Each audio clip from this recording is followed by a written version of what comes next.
Want to hear a bedtime story? Okay. But I don't have a whole lot more woo-woo, high strangeness ones left.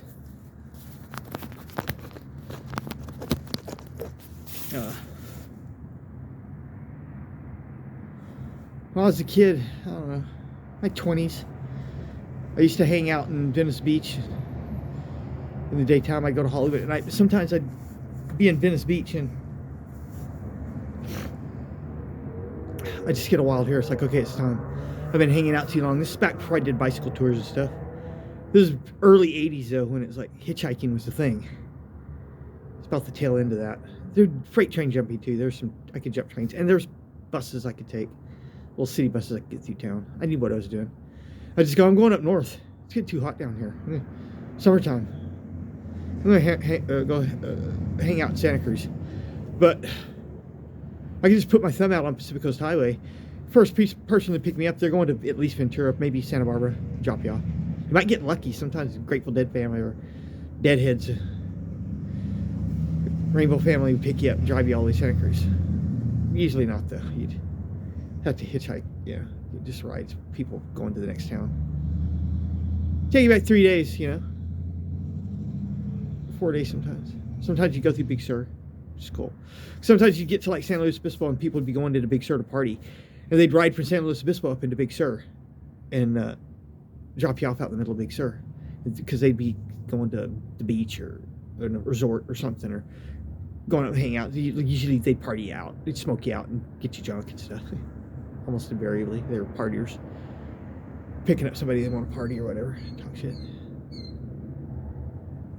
And then you could catch the people that had come from the north, like Carmel and Monterey and shit, and Santa Cruz, to go down to the Big Sur to party and get a ride back that way with them. But Santa Cruz used to be cool. I used to hang out there before the earthquake. 1988, I guess it was. It was a bitchin' place back before the earthquake. The downtown was, all the buildings were like the 1880s, 1870s, 1890s. Earlier, 1850s, a bunch of old buildings. And about 2/3 of the Pacific Avenue you could drive a car on. There'd be two-way traffic on the first like 3 blocks, and then the cars would get diverted off Pacific onto like First Street or Front Street, and then there was you could drive on the Pacific coming from the north end. Well, actually, it's east and west. Pacific goes east and west, and no, it goes north-south, and the north end, you get directed off the street, diverted off the Pacific, and there's like 3 blocks of Pacific that you can drive on. It was called the Walk Mall. And all these old buildings, man, there's gaps between the buildings. Sometimes they were wide enough just to walk right through. Sometimes they were really wide. Sometimes they were really narrow, and you had barely get to. You have to turn your head sideways and scrunch through. And there'd be like an alcove for a back door. It'd be like a back porch with a huge alcove. Overhang. You get in there just when it's pounding down rain and be dry. There's enough room for like 5 people to sit in there and drink and smoke and party and listen to music, play guitar. And then you go, and every building had a little alcove like that. There'd be 2 in each little space between the buildings. Lots of trees. There are these big planter boxes, a couple of 200-year-old oak trees that you could just hang out. It was a cool place to hang out. But I could go up there and go to the welfare office and apply for welfare. Emergency relief, they called it. You could do it like several times a year. And I just go up there for a second and get it that one time. It was just it was one payment of like $120 in food stamps and $120 in cash. And you get it in like 3 days. I'd get there on a Monday. I'd hitchhike up there on the weekend, Friday, Saturday, Sunday. Monday, I'd be there. I'd go to the welfare office, get that emergency relief. And by Wednesday, Thursday, I've got my food stamps and cash, a check, and I cash it, get cash. And so I could go downtown. You get a sheet of acid for $20. 100 hits for $20. I had $120 of food stamps. I could like get 5 sheets of acid and still have $20 worth of food stamps. I could sell. It was double for the food stamps or the cash, so I could get a sheet of acid for $40. I could get 2 sheets for $80 worth of food stamps, and still have like 40 in food stamps. And then I could go buy a sack of weed, a nice, quarter ounce of weed for like $30-40, a kind bud they called it back then. Nice nugs, from Humboldt County. Humboldt County indica, good shit. Even back then, weed's better now, but it's pretty good. And I'd have like $60-80 worth of cash, and $40 of food stamps, 2 sheets of acid, and a quarter ounce of weed. Just hang out a couple, 4 or 5 days. So the next weekend would roll around, I'd hitchhike back down to Venice with all that shit on me. I'd get down to Venice, and the acid's like worth $5 a hit. But anyway, I was kind of like running shit. I was running shit back and forth, and I was the man. People loved me down in Venice Beach because I had 200 hits of acid every other couple times a month for the whole summer. Sometimes all One time I was up in Santa Cruz, and I had some friends up there, Grateful Dead family, Raymo family, and we decided to have a little party. No acid, nothing like that. We just had a little weed, had some beer, had some coconut rum, coconut like infused rum or whatever. And there's this place called the Garden of Eden up on Highway 9. If you go through the Garden of Eden, it's like a big redwood grove on the side of the San Lorenzo River. But you could go through that. It was nice, but a lot of hippies would camp out there. But you go through there, walk up the bank of the river a little bit, and there's a place you could ford across, and there's an island out in the middle of the river. It was about 4 feet deep right there. And so you'd have to carry, my backpack. Yeah, whatever gear, you'd have to like walk across, take your pants off or whatever, and your underwear or naked, whatever, and hold everything over your head and go across to the island. The island is like a couple 100 yards long and 50 yards wide. It's a pretty big island out in the middle of the river. And you go there in the evening, and by the time the sun went down, nobody was coming out there. Nobody's going to ford the river in the middle of the night. It's a pretty fast river. It's wasn't that easy, but it wasn't that bad either. I mean, you wasn't going to get washed away or anything, but you wouldn't want to do it in the dark. So once you got there in the dark, the sun you went across in the daytime, and the sun went down. You had the place to yourself all night. You weren't going to get interrupted by anybody. So me and 3 other guys took our camping gear out there with all this weed and some booze, and we had a little party. Started a campfire and had a boom box, CDs playing. They're like CDs are like these little, plastic discs that spin around and they play music. For those of you that haven't never seen one, but yeah, we were listening to music, getting stoned, and the campfire, and hot dogs, whatever. But it started getting around midnight, and it's like we're not on anything else, so I'm starting getting sleepy, And I decided to walk across the island and go take, it's only like 50 yards wide, and I'm going to go take a leak. I'm not going to pee right there by our camp, foul the place, but can't pee into the river. And it's dark. It's dark. 1 o'clock in the morning, 12 midnight, something like that. 1 o'clock in the morning. The moon's out. It's real bright, and I get to the bank of the river, and the other side, it's like it's an island in the middle of the river, and I'm taking a leak into the river, just like not paying any attention. I look across the river, and there's like 3 mountain lions right on the other side of the river getting a drink. I guess there's a graveyard over there. Yeah, I remember right. There's a graveyard over there, and they just like went through the graveyard. There's campers over there too. Hippies camping out in that part of the woods. I couldn't believe I was seeing mountain lions right there, because they'd have to walk right by a bunch of tents. They're just sitting there looking. I think it was a mother and her 2 cubs. But the cubs are so big they just look like they were mountain lions too. They weren't kittens, okay? And I just turned around just to finish taking my leak and went, okay. I turned around and walked away. I was telling my friends about it. They didn't believe me.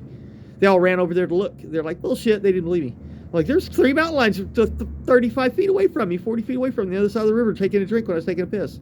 They all jumped up and ran out there to look, and they were gone by that time. They're a fucking liar. Whatever, They're kind of pissed at me or whatever, because they had run over there. They said, bullshit, Jeff. Because I was always telling them stories like that, because it was always happening. People didn't believe me. I had all kinds of encounters with animals, and they're just pissed. Like, you're a liar, man. Why are we never, whatever. I'm pissed too. Fuck you guys. Went to bed. And I pass out. All I know, see, here we go. Here we go. all I know is I kind of like, I didn't feel sick this time or anything. Nothing like that. I just kind of like felt real strange. Like, I don't remember, like weird dreams, okay? Kind of. And I almost like a nightmare, but I wasn't scared or whatever. But then I wake up, and now the moon's down. It's kind of dark, but I can still see the stars are kind of bright. And I can see, and I'm not in my tent anymore. I'm looking around, and I realize I'm looking over, and I'm about 25, 30, 40, and I'm about 40 feet away from the tents. There's like 4 tents. The fire's gone. It's just coals over there. It's dead quiet, and I'm standing in the middle of. There's a blackberry bramble at the edge of where we were camping, because we picked the blackberries in the fall when we were camping out there, bitchin' blackberries, organic, big and juicy. But a lot of times blackberry brambles will have like a hollow spot right in the middle of them, and I was standing in that hollow spot, perfect, where I was like in the middle. And blackberries are big, thick vines, tangled. There's no way to get through them, really. And they have huge thorns. If you get scratched by them, they will.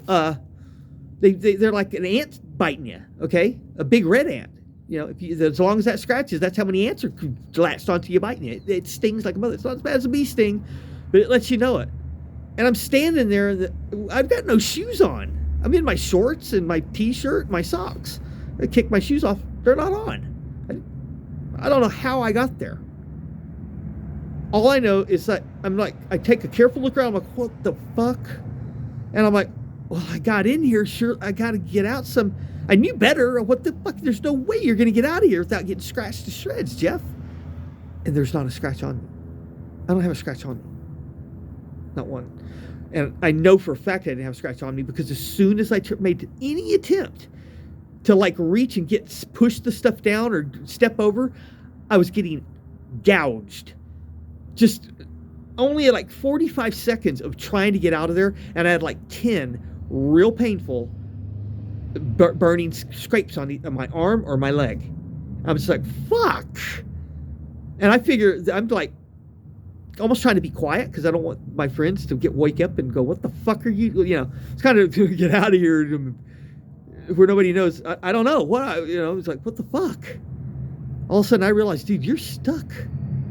You're not going to be able to get out of here without getting torn to shreds. I'm going to get ripped to pieces by this bramble, this blackberry bramble. It's 20 feet through it.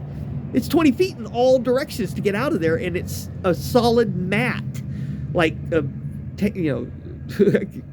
how can I describe it? A net. Couldn't see through it, and it was up to my chest. So I start yelling, "Hey! Wake up!" Hey, I'm yelling to my friends, calling out their names. It takes me like 10 minutes to wake them up. Finally, I hear, "Hey, what? What the fuck do you want?" And I'm like, "Go in my tent and grab my shoes." And they're like, "What the fuck do you mean go in your tent and grab your shoes? Where the fuck?" They're peeking out, and they're looking at me, and they're like, "What the fuck are you doing in the middle of the blackberry bramble?" I'm like, "I don't fucking know. I just woke up in here. I passed out drunk. Next thing I know, I was standing in this blackberry bramble." They're like, "Dude, are you torn? You must be torn to shreds." I'm like, "Not really. I've scratched myself a few times trying to get out of here. Come on, yeah." I'm like, "Go throw me my shoes." They're, "How the fuck do you get in there without getting completely shredded?" They throw me I didn't have shoes. I had like combat boots. They throw me my combat boots. I put them on, and now I can reach up. I still got scratched a couple of times. Not that bad, but I could lift my leg up, kind of carefully push the bramble down and stomp on it. Because with shoes, it's no problem. I just stomped on it and kept stomping on it. And I scratched myself a few times, but I got to the edge and got out of there. But if I hadn't had those shoes, I'd have tore my feet to pieces. There wasn't a scratch on my feet. Guys are like, "What the fuck? How the fuck did you float in there or something?" Because it was like, that's the only way I could have woke up in there without a scratch on me is that I got lifted up, carried over into the middle of that blackberry bramble, and dropped down into it. That's the only thing that could have done it.